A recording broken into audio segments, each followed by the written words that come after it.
Operation നുംഖോറിൽ ഭൂട്ടാനിൽ നിന്ന് കടത്തിയ 36 വാഹനങ്ങൾ പിടിച്ചെടുത്തെന്ന് കസ്റ്റംസ് പ്രിവന്റീവ് കമ്മീഷണർ ടി ജോ. ഇത്തരത്തിൽ അനധികൃതമായി കൊണ്ടുവന്ന 200 വാഹനം വരെ കേരളത്തിൽ ഉണ്ടെന്ന് കണ്ടെത്തി. ഭൂട്ടാനിൽ നിന്ന് നിയമവിരുദ്ധമായാണ് വാഹനങ്ങൾ ഇന്ത്യയിൽ എത്തിക്കുന്നത്. കൃത്രിമ രേഖകൾ ഉപയോഗിച്ചാണ് വാഹനങ്ങൾ കൊണ്ടുവരുന്നത്. കോയമ്പത്തൂർ കേന്ദ്രീകരിച്ച സംഘമാണ് വാഹനക്കടത്തിന് പിന്നിൽ.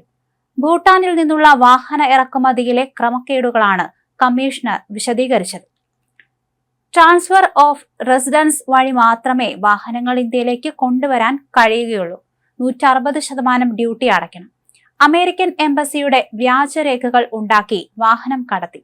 പരിവാഹൻ വെബ്സൈറ്റിൽ തിരിമറി കാട്ടിയതായും കണ്ടെത്തി. സെക്കൻഡ് ഹാൻഡ് വാഹനങ്ങൾ ഫസ്റ്റ് ഓണറായി രജിസ്റ്റർ ചെയ്തിട്ടുണ്ട്. സ്വർണവും മയക്കുമരുന്നും ഇത്തരം വാഹനങ്ങളിൽ കൊണ്ടുവരുന്നു. അനധികൃത ഇടപാട് വഴിയാണ് വാഹനം വാങ്ങിയിരിക്കുന്നത്. GST തട്ടിപ്പും ഇത്തരം ഡീലർമാർ നടത്തിയിട്ടുണ്ട്. വാഹനങ്ങൾ 1 മാസത്തിനകം രജിസ്റ്റർ ചെയ്യണം എന്നിരിക്കെ 8 മാസങ്ങളോളം രജിസ്റ്റർ ചെയ്യാതെ ഇന്ത്യയിൽ ഉപയോഗിക്കുന്നു. 2 വർഷമായി ഈ അനധികൃത ഇടപാട് തുടർന്നു വരികയാണെന്നും കസ്റ്റംസ് കമ്മീഷണർ പറഞ്ഞു. സംസ്ഥാനത്തുടനീളം നടക്കുന്ന വാഹനക്കടത്ത് പരിശോധനയിൽ നേരത്തെ നടൻ ദുൽഖർ സൽമാന്റെ ഡിഫൻഡർ കസ്റ്റംസ് പിടിച്ചെടുത്തിരുന്നു. Tamil Nadu registration land rover defender ഇതാണ് കസ്റ്റഡിയിലെടുത്തത്. കാറിന്റെ 3ാമത്തെ ഓണറാണ് ദുൽഖർ സൽമാൻ എന്നാണ് വിവരം. തമിഴ്നാട് രജിസ്ട്രേഷനാണ് ദുൽഖറിന്റെ വാഹനം. ഇന്ന് രാവിലെ മുതൽ ദുൽഖറിന്റെ വാഹനങ്ങളിൽ പരിശോധന നടന്നിരുന്നു. ഇതിനു പിന്നാലെയാണ് റോവർ ഡിഫൻഡർ കസ്റ്റഡിയിലെടുത്തത്.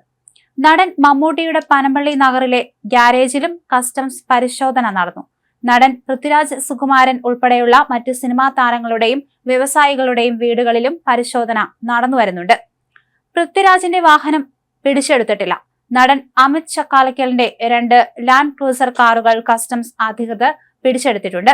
മധ്യപ്രദേശ്, ചണ്ഡീഗഡ് എന്നിവിടങ്ങളിൽ രജിസ്റ്റർ ചെയ്ത വാഹനങ്ങളാണ് ഇവ.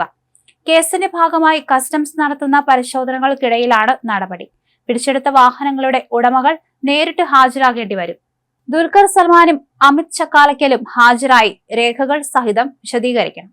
സംസ്ഥാനത്തെ ആഡംബര കാറുകളുടെ ഷോറൂമുകളിലും ഇടനിലക്കാരുടെ വീടുകളിലും കസ്റ്റംസ് പരിശോധന നടത്തി.